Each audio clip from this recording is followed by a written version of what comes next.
بسم الله الرحمن الرحيم الحمد لله والصلاة والسلام على رسول الله اللهم وفقنا لما تحبه وترضاه وبعد فالسلام الله عليكم ورحمته وبركاته ugu horeyn ciddii soo qabanqaabisay iyo dadweynahan xaadirayba waa u mahad celinayaa kadibna kelmaddeenu waxay ku saabsanaan doontaa in sha allahu tacaala bayna atasbiixi waalrida xidhiidhka ka dhexeeya in la tasbiixsado tasbiixu subxaana allah waa ilaahayoo waxaan u cuntamin ama u qalmin laga dheereeyo waa tansiih labada erayo subxaana allah walxamdu lilah alxamdu lilaahina waa ilaahayoo wuxuu ku sifoobe kamaal iyo wanaaga lagu ammaano subxaana allahina waa ilaahay waxaan u cuntamin ama u qalmin oo laga nasaha mase laga dheereeyo dunida aynu ku nool lahay ilaahay wuxuu inoo tilmaamay in laynoo keenay in layna itixaamo kulu nafsin daa'iqat اlmowt wanabluukum bالshari wاlkhayri fitna wailayna turjacuun dadka qof waliba geerida waa dhadhaminayaa baa ilahay yihi subxaana wa tacaala inta geerida ka horeysana nabluukum bالshari wاlkhayr sharka iyo khayrka labadaba waa idinku itixaamaynaa baa ilahay leeyahy subxaana wa tacaala haddaad nimco heshana waa imtixaan hadday dhibi ku soo gaadhana waa imtixaan labaduba waa imtixaan mid waa imtixaano waxaa la eegayaa inaad kibirtoo qooqdid ama inaad tawaaducdid oo ilaahay u mahadnaqdid oo shukri la timaadid waa markaad wax hesho nabad iyo caafimaad ka dharagtid xoole heshid cagsigeeduna waa imtixaano waxaa la eegayaa inaad sabirtid adkaysatid ilaahay subxaana wa tacaala qada'uhu wa qadaruh inaad raalli ka noqon kartid qur-aankana ilaahay subxaana wa tacaala wuxuu inooga warramayaa ambiyo tiro badan oo labadaba lagu itixaamay iyo dad saalixiina dad xoolo iyo madaxnimo lagu itixaamay sida nebi sulaymaan nebi daawuud dulqarnayn taaluut waa madax muslima oo soo martay caalamulislaami ama dunidii muslimkaee soo jirtay dunidana ka teliyey meelo badan oo ka mid ah oo la itixaamay nimcana lagu itixaamay kuwo kale oo dhib lagu itixaamayna ilaahay uu ka warramaya qur-aanka qaar la dilay fariiqan taqtuluun qaar la xabsiyey nebi yuusuf qaar xanuun lagu itixaamay nebi ayuub basharka waxa dhib soo martoo dhan iyo waxaa barwaaqo maraba ilaahay ambiyu tusaale uga dhigay haddaba dhibaatooyinka wakhtigay jiraan dadku in badan wuu warwaraa cidhiidhina wuu dareemaa maanta dunidaynu ku nool lahay dacal walba muslim baa la dilayaa waxa raadiyo iyo t v ka warramaya waa muslim qaxaya iyo muslim la dilayo cidda dareen islaamiyay ku jirtaa markaa ama ka damqanaya dadka muslimiinta ayay dhibta gaadhaysaa waa warwaraya waxaynu ka warramaynaa markaasi warwarkaa dawadiisa nabiyullaahi moxamed calayhi salaatu wassalaam wuxuu ka soo baxay magaalada u dhashay ee maka ah dabeetana dadkiisii baa ka hor yimi dagaal kale hor yimi dhibaatayn kale kala hor yimi aflagaadayn iyo ceebayn kale hor yimi isagoo rasuul ilaahay soo diraya oo leh ilaahay keligii caabuda ayay kala hor yimaadeen inay idhahdaan beenaalaad tahay saaxir baad tahay kadaab baad tahay waxaa qur-aanku uu ka warramayo oo dhan qofka bini aadamka ee dad sama u sheegaya wanaag u wada ee haddana dadkii wanaagga uu sheegaya ay ku leeyihiin beenaalaad tahay ama kadaab baad tahay ama saaxir baad tahay ama waad waalantay yaa ayuha aladii waxay tilmaamayaan warkan kitaabka lagu soo dejiyeyow innaka la majnuunun bay leeyihin waabaad waalan tahay waxbaa kuu dhiman cidhiidhi buu nebigu ka dareemay markaasi calayhi salaatu wassalaam saxaabadiisaa hortiisa lagu toorjargaraynayo o lagu leynayo aan waxba u tari karaynin waxaa hortiisa ku dhimanayay magaaladu joogay qoysas dhan oo la toorjargareeyo sida reer aalu yaasir oo kale wiil baa ka badbaaday camaar ibnu yaasir baa ka badbaaday odaygii islaantii wixiiba torjarkaa lagu laayay qaar kale waa la cadaabayay sidii muaadinkii nebiga calayhi salaatu wasalaam bilaal alxabashi oo kale dhagxaninta la saaro allah allah u lahaa waxaasoo dhib oo soo maraysay haddana waxaa ka sii dhib badan marka dadka qofka kuugu xiga uu noqdo ka kuugu adag nebi maxamed adeerkii ruma markuu quraysh ka qustu dadka kale is yidhi la hadal carabtaas xajka timaado ama maka timaado ama meelaha timaado la hadal adeerkii baa daba socdoo le kan ana adeeru waa beenaale waxba ka dhegaysanina waa nin waalan waa abulahab waa adeerkii ay aabihii walaalayiin oo le waa wiilkayagii waana idinka og maxaad odhan lahayd haddii ninuu kuu yimaado adeerkiina daba socdo oo uu adeerkii ku leeyahay wuxuu sheegaya waxba kama jiraan ilaahay baa subxaanahu wa tacaala markaa wuxuu u soo dejiyey qur'aan ka warramaya laabtiisu siday u caafimaadi lahayd diiqan iyo cidhiidhiga tan iyo dhibtan qofka muslimka ah haysta si uga bixi kari lahaa waa dawaaun yustashfa waa dawo lagu caafimaado ama tiryaaq sunta lagaga bogsado ilaahay wuxuu leeyahay fi suurati alxijr walaqad naclamu anaka yadiiqu sadruka bima yaquuluun walaqad naclam waa ognahay baa ilaahay leeyahy annaka yadiiqu sadruk laabtu inay ku cidhiidhtoomayso waxay ku hadlayaan daraaddeed adoo ilaahay rasuulkiisiiya basharkaba ilaahay kaa doortay afdal ah wixii bini aadamba aadam dhalay ugu fadli badan in haddana lagu caayo oo lagu tilmaamo waad waalan tahay ama waxba kuu dhiman ama waa saaxir ama waa kadaab ilaahay wuxuu leeyahy waa ognahay in laabta ku cidhiidhiyoomayso oo waxay ku hadlayaan laabtaada cidhiidhi aad ka dareemi doonto ee maxaa dawo kuu ah fasabbix bixamdi rabbik wa kun min asaajidiin baa ilaahay yidhi ilaahay u tasbiixso adigoo ku dheehaya amase ku maraya mahadnaqiisa iyo xamdigiisa kalimataan subxaana allah wa bixamdihi adigoo leh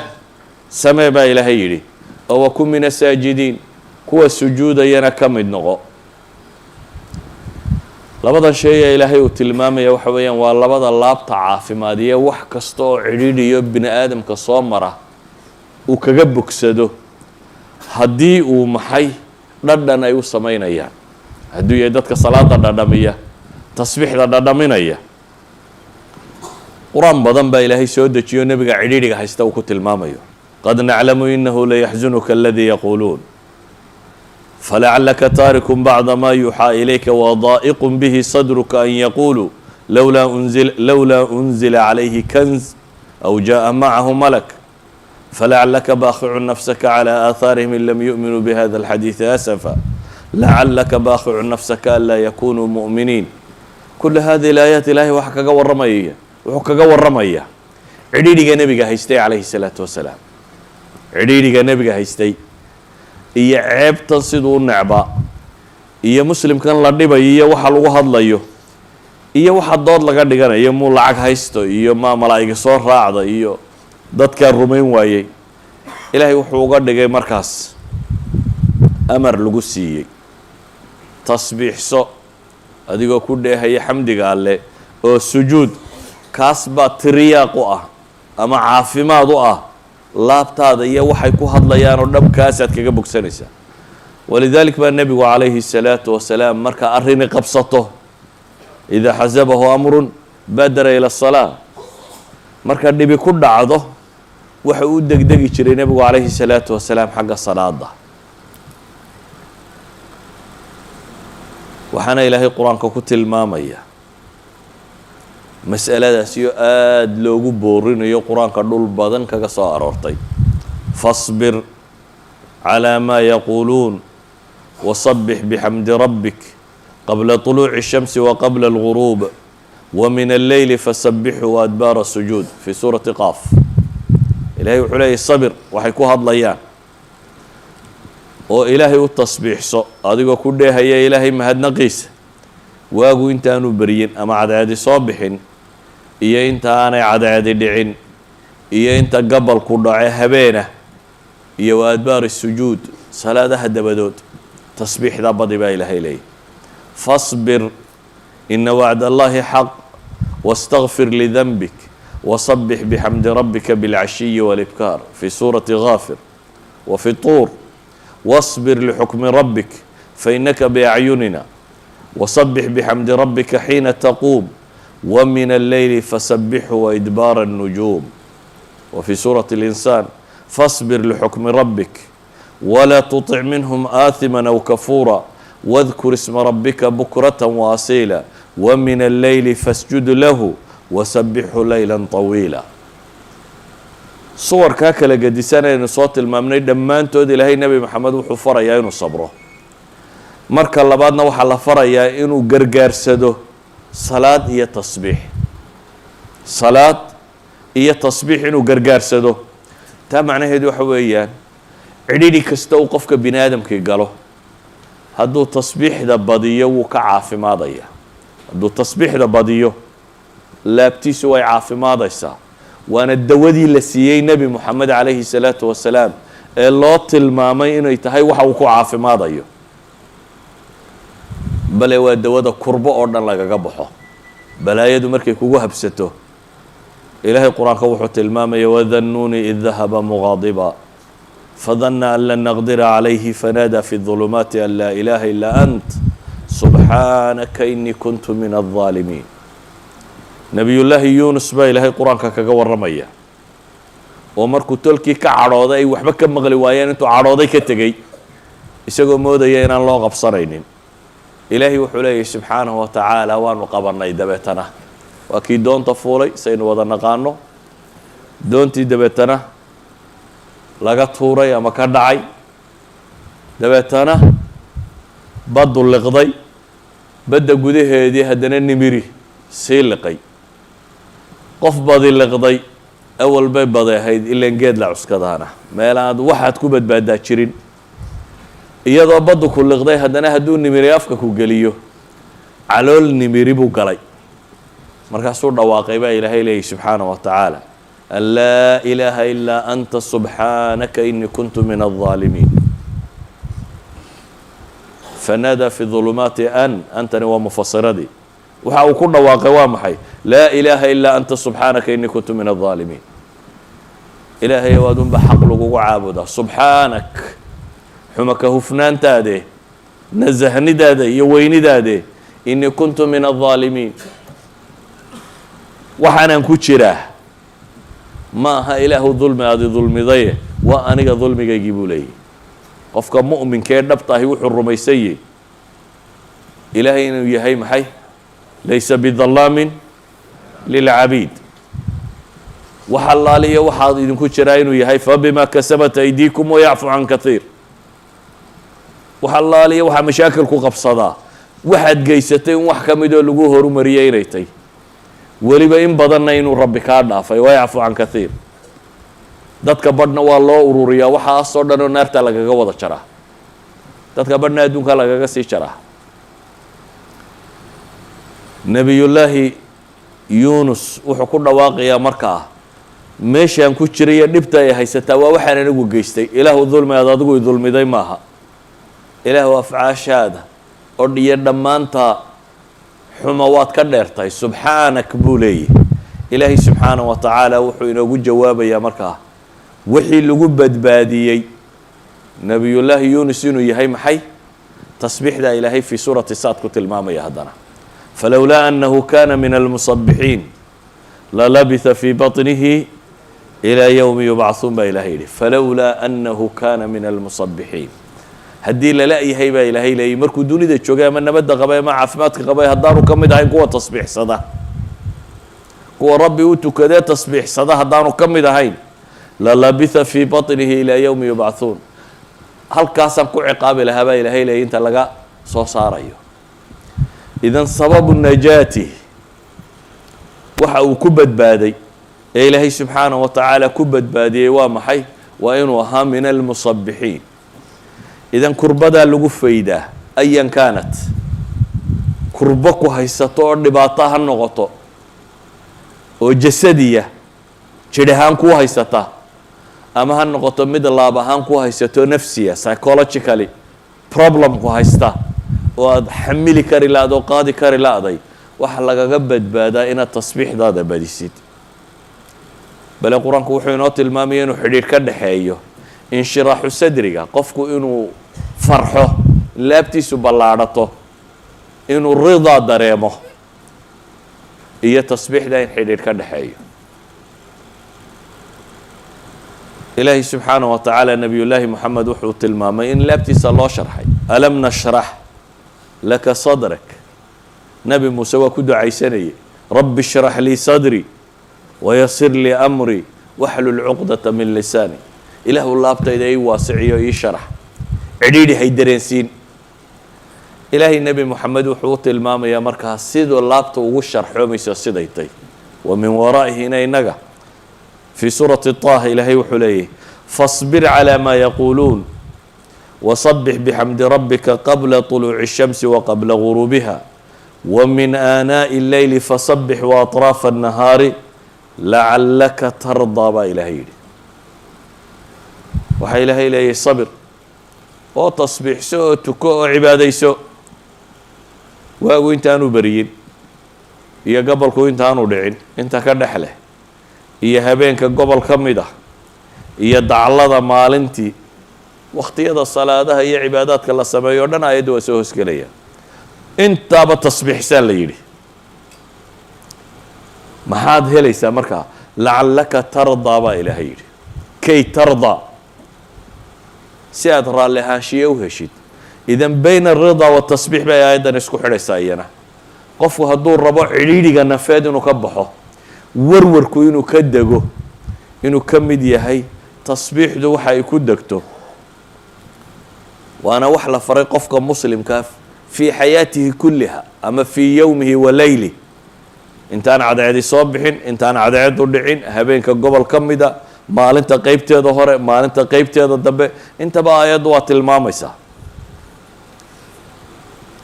culamada badh baa waxay yidhaahdaan tasbiixaha waxa ugu weyniba waa salaada waayo 7 meeloodoo salaada ka mid a la tasbiixsadaa salaada ka mid a sida ogeed baa ilaahay wuxuu qur-aan ku tilmaamaya fii buyuutin adina allahu an turfac wayudkara fiiha smuhu yusabixu lahu fiiha bilguduwi walaasaal waxay ku fasireen yusabixu lahu fiiha bilguduwi walaasaal ilaahay loogu tukanayo oo lagu tasbiixsanayo gelin hor iyo gelin dambaba waayo waa shaqada ugu badan ee uu qabto qofka maxay salaada tukanaya waa shaqada ugu badan ee laga rabo dadka masaajidda camiraya inay sameeyaan xadiidkii mucaawiyata bn اlxakam nin baa soo galay masaajidka iyadoo la hadla buu ogaa salaada waagii hore hadalkuna uu iska banaanaa adigoo iskaga jira haddii midi kula hadla waad iskala hadlaysay dabeetana qur-aan baa soo degay tilmaamaya inaan hadalku bannaanayn kadib nimaan waxba ogeyn baa soo galay salaadiyo lagu jiraa midixin dhisay dabeetana alxamdu lilah ayuu yidhi waa la maagay marka raggii salaada kula jiray baa isha ku wada gubay ama waa loo sacbatumay waa loo tilmaamay inaanu waxa kani waxuu sameeye ahayn hakaladkum ummukum buu yidhi markaa hooyadiin idinka goblantay maxaa isha igaga gubaysaan dabeetana waa loosii tilmaamay inaanay saas saxayn salaada markii laga baxay ayuu nebigu u yeedhay calayhi salaatu wasalaam dabeetana wuxuu leeyahy fawallaahi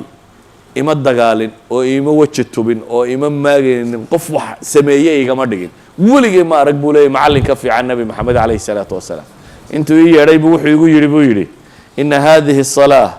laa yasluxu fiiha shayء min kalaami الnaas warniyahow salaada gudaheeda dadka warkooda wax ahay uma suubamaan ee waa maxay inamaa hiya الtasbiixu wالtakbiiru wa qira'aة اlqur'an buu nebigu ku yidhi salaadu waa tasbiixaat iyo takbiiraat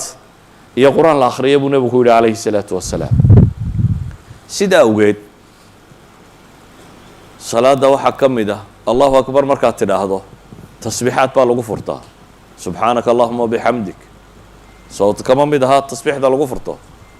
tabaaraka smuka watacaala jaduka walaa ilaaha hayruk waxaa kaloo ka mid ah subxaana allahi walxamdu lilaahi walaa ilaaha ila allah waxaa ka mid ah 3 jeer in la yidhaahdo tasbiixaat iyo takbiiraat iyo wax la mida kuwaasoo dhami waxay yihiin maxay iftitaaxiyada salaada lagu furto waa nooc ka mid ah waxaa kaloo ka mid ah salaada marka la rukuucsanya maxaa la yidhahdaa subxaana rabbiya alcadiimi wabixamdih ama subxaanaka allahuma wabixamdik iyo wax la mid ah marka la sujuudsanya maxaa la yidhaahdaa subxaana rabbiya alaclaa wabixamdih iyo wax la mid a tasbiixaad la mid a qur-aanka markaad akhriyayso ee salaada tukanayso haddaad aayaatu tasbiix aayad ka mida soo marto waa la tasbiixsadaa imaamkaagu hadduu qaldamo ama shay qalati uu ka dhaco salaada maxaa la sameeyaa subxaana allah baa la yidhaahdaa haddaanad faatixada aqoon aad iminka islaamtay ama aanad hore u aqoonin maxaa la sameeyaa halkii faatixada tasbiixaad baa lagu bedelaa subxaana allah alxamdu lilah walaa ilaha illa allah wallahu akbar ayaa lagu tukadaa halkii faatixada ayaa lagu bedelaa